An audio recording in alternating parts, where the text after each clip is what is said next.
Hi friends, இந்த வீடியோவில் நம்ம பார்க்க போகிறது மட்டன் வெள்ளை குருமா. நம்ம சேனலை புதுசாக பார்க்குறவங்க வீடியோக்குள்ளே போகிறதுக்கு முன்னாடி மறக்காமல் சப்ஸ்கிரைப் பண்ணுங்கள்.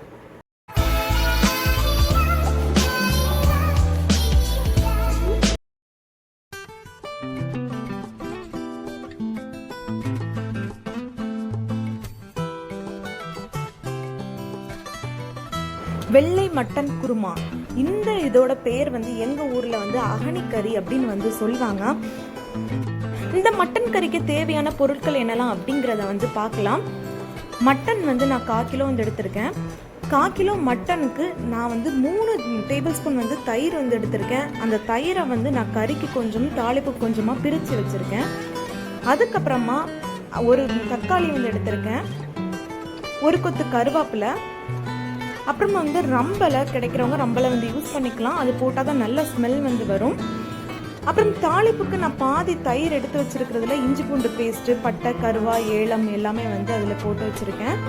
3 பல்லாரி, அப்புறம் 3 பச்சை மிளகாய், மல்லி எல்லாம் எடுத்திருக்கேன். புதினா இருந்தால் புதினாவும் நீங்கள் சேர்த்துக்கலாம். இது போக தேங்காய் அரைக்கிறதுக்கு நம்ம நட்ஸு, 1/2 கப் தேங்காய், அப்புறம் 1 டீஸ்பூன் கசகசா. நட்ஸ் உங்ககிட்ட என்னென்ன நட்ஸ்லாம் இருக்குதோ அதில் எல்லாமே ஒரு 5-6 அந்த மாதிரி எடுத்துக்கோங்க. இந்த வெள்ளை குருமாக்கு மெயினாக டேஸ்ட்டு கொடுக்கக்கூடியது அந்த தேங்காயில் சேர்க்குற நட்ஸு, கசகசா. இதுதான் ரொம்பவே முக்கியம். வாங்க எப்படி செய்யலாம் அப்படின்னு பார்க்கலாம். குக்கரில் தேங்காய் எண்ணெய் இதில் ஊற்றிக்கோங்க. தேங்காய் எண்ணெயும் நெய்யும் தான் இதுக்கு நல்ல ஸ்மெல் கொடுக்கக்கூடியது. தேங்காய் எண்ணெய் ஒரு 5 டேபிள் ஸ்பூன் ஊற்றிட்டு நெய்யையும் ஆட் பண்ணிக்கோங்க. நெய் கொஞ்சமாக 1 டேபிள் ஸ்பூன் ஆட் பண்ணால் போதும். நல்லா எண்ணெய் சூடு ஆனதுக்கு அப்புறமா நீங்கள் வெங்காயம் ஆட் பண்ணிக்கோங்க. மொத்தம் 3 வெங்காயம் எடுத்திருக்கோம். அதில் தாளிப்புக்கு 1 வெங்காயத்தை போட்டுக்கோங்க. வெங்காயம் நல்லா பொரிஞ்சதும் தயிரில் நம்ம எல்லாமே தாளிப்புக்கு தேவையான திங்ஸ் எல்லாமே மிக்ஸ் பண்ணி வச்சுருந்தோம். இஞ்சி பூண்டு பேஸ்ட்டு, அதுக்கப்புறமா பட்டை, கிராம்பு, ஏலம், இது எல்லாமே மிக்ஸ் பண்ணி வச்சுருந்தோம். அதை அப்படியே வெங்காயம் பொரிஞ்சதுக்கப்புறமா மிக்ஸ் பண்ணிக்கோங்க. தயிர், இஞ்சி பூண்டு இது எல்லாமே நம்மளுக்கு நெய்யில் சேர போகும்போது ரொம்ப நல்ல ஸ்மெல் கிடைக்கும். அப்புறம் ரம்பலை ஆட் பண்ணிக்கோங்க. ரம்பலை இதுக்கு நல்ல ஸ்மெல் கொடுக்கும். அப்படி ரம்பலை கிடைக்காத பட்சத்தில் நம்ம அதை விட்டுறலாம். பட் ரம்பலை இருந்தால் கண்டிப்பாக நீங்கள் செய்யுங்க. அதுக்கப்புறம் நம்ம கறியை போட்டுடலாம். கறியை போட்டதும் நல்லா பெரட்டி விட்டுருங்க. இந்த மட்டன் வெள்ளை குருமா இதுக்கு தேவையான இன்க்ரீடியன்ஸ்லாம் ரொம்ப கம்மி தான்.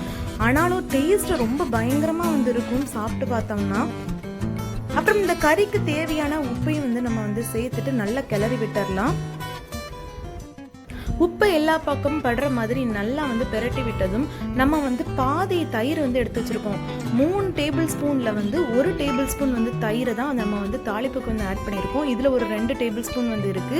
அது போக இதுலயும் கொஞ்சம் இஞ்சி பூடு சேர்த்துருக்கோம். இஞ்சி பூடு 1 டேபிள் ஸ்பூன் எடுத்துக்கோங்க. அது தாளிப்புக்கு ஹாஃப் ஆகும். கறி போட்டதுக்கு அப்புறமா அதுல அந்த தயிர்ல ஹாஃபும் ஆட் பண்ணிக்கோங்க. அகைன் இதெல்லாம் சேர்த்ததுக்கு அப்புறமா நல்லா பெரட்டி விட்டுறலாம். இது வரைக்கும் நம்ம தண்ணி எதுவுமே சேர்க்கல.